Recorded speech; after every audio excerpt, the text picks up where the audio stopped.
வணக்கம். இந்த கட்சி வேறுபாடு இல்லாமல் இந்த வீடியோ கொஞ்சம் ஸ்கிப் பண்ணாமல் பாருங்க. உங்களுக்கு ஒரு புரிதல் ஏற்படும். இப்போ கீழே இருக்கிற அந்த ஃபோட்டோ பார்த்துக்குங்க. அது பார்த்துட்டிங்கன்னா பொருளாதார குழு ஒன்று நியமித்தார். இதுக்கு முன்னாடி ஆட்சியில் 2021 மு.க. ஸ்டாலின் தலைமையில் பொருளாதார குழு ஒன்று நியமித்தார். ரகுராம் ராஜன் அவர் யாருன்னு கேட்டிங்கன்னா முன்னாள் ஆர்பிஐ ஆளுநர். அதே மாதிரி எஸ்தர் டிஃப்லோ அப்படின்றவர், அவர் நோபல் பரிசு பெற்ற பொருளாதார நிபுணர். மூணாவது அரவிந்த் சுப்பிரமணியம், முன்னாள் இந்திய தலைமை பொருளாதார ஆலோசகர். அதுங்களா, இவங்க யாருமே ஸ்டாலின்கெல்லாம் சொந்தக்காரர் இல்லை. அப்புறம் ஜெயின் டிசைன் வளர்ச்சி பொருளாதார நிபுணர் ஒருத்தங்க. அப்புறம் எஸ் நாராயணன், முன்னாள் மத்திய நிதித்துறை அமைச்சர். இவங்க எல்லாருமே ஸ்டாலினுக்கு யாரும் சொந்தக்காரர் இல்லை, கட்சிக்காரர் இல்லை, வேண்டப்பட்டவங்க இல்லை.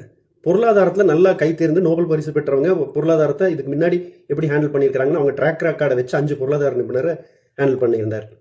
அதுக்கப்புறம் பார்த்துட்டிங்கன்னா மாநில கல்விக்குழுவில் யாரை போடுறாங்க அப்படின்னா நீதியரசர் டி முருகேசன் அவர்கள், ஓய்வு பெற்ற உயர்நீதிமன்ற நீதிபதி, அவரை போடுறாங்க. அதுக்கப்புறம் விஸ்வநாத் ஆனந்த், டி.எம். கிருஷ்ணன், இந்த மாதிரி ஒரு குழு போடுறாங்க. அப்புறம் பாடம் நூல் நிறுவனம், அவர் ஒருத்தர் வேணால் கட்சிக்காரரு, ஆனால் இருந்தாலும் அவர் தலைமை ஆசிரியராக இருந்திருக்கிறார், ஆசிரியராக இருந்திருக்கிறாரு, நிறையா படிச்சிருக்கிறாரு, கல்வித்துறையில் சேவை செஞ்சுருக்கிறாரு. அது உங்களுக்கு எல்லாத்துக்கும் தெரியும்னு நினைக்கிறேன். நம்ம திண்டுக்கல் லியோனி அவர்கள். அதுக்கு முருகேசன் அப்படின்னு சொல்லி ஐஏஎஸ் துணைத் தலைவராக போடுறாங்க. சரி, இதெல்லாம் இருக்கட்டும். முதலமைச்சரோட தனி செயலாளர்கள் உதயச்சந்திரன், இவங்க எல்லாருமே கொஞ்சம் அட்வான்ஸாக இது பண்ணவங்க. அப்புறம் டெல்லிக்கு ஆலோசகராக போடுறாங்க பார்த்தீங்களா, அதில் ஏகேஎஸ் விஜயன் அப்படின்ற போடுறாங்க. இவங்க யாருமே ஸ்டாலினுக்கு சொந்தக்காரரோ அந்த நெருங்கிய வட்டத்தில் இருக்கிறவங்களோ கிடையாது. இதெல்லாம் எதுக்கு போடுறாங்கன்னா, எல்லாமே அவங்களோட ட்ராக் ரெக்கார்டு, கல்வியில் லியோனி பண்ண ட்ராக் ரெக்கார்டு, தலைமையாக சரியாக இருந்தது, கல்விக்கு அவருக்கு என்ன தெரியும்னு, மாநில கல்விக் கொள்கையில் எப்படி இருந்தார் அப்படின்னு, டி முருகேசன் ஓய்வு பெற்று கல்வி நீதிபதி அவர் எப்படி இருந்தார் அப்படின்றது, அதுக்காக அவரை. அப்புறம் ஏகேஎஸ் விஜயன் அவர்கள் ஏன் போட்டாங்கன்றதெல்லாம். இன்னைக்கு பார்த்துட்டிங்கன்னா ஃபர்ஸ்ட் ஜோசிகார் ஒருத்தரை போடுறாரு தனி ஆலோசகர், அப்புறம் எதிர்ப்பு வந்தோன்னு எடுத்துடுறாரு.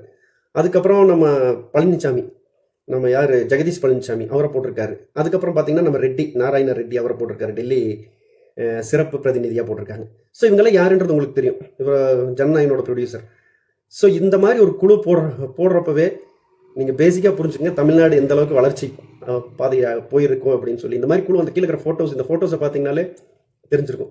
இப்போ இருக்கிறவங்களே நீங்களும் கூகுளில் தேடி பாருங்க, ChatGPT கிட்ட தேடி பாருங்க, எனக்கு எந்த பிரச்சனையும் இல்லை.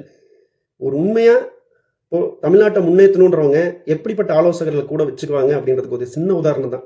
உங்களுக்கு அந்த புரிதல் இருந்தால் கொஞ்சம் தேடுங்க, கொஞ்சம் படிங்க, கொஞ்சம் ஆராய்ச்சி பண்ணுங்க.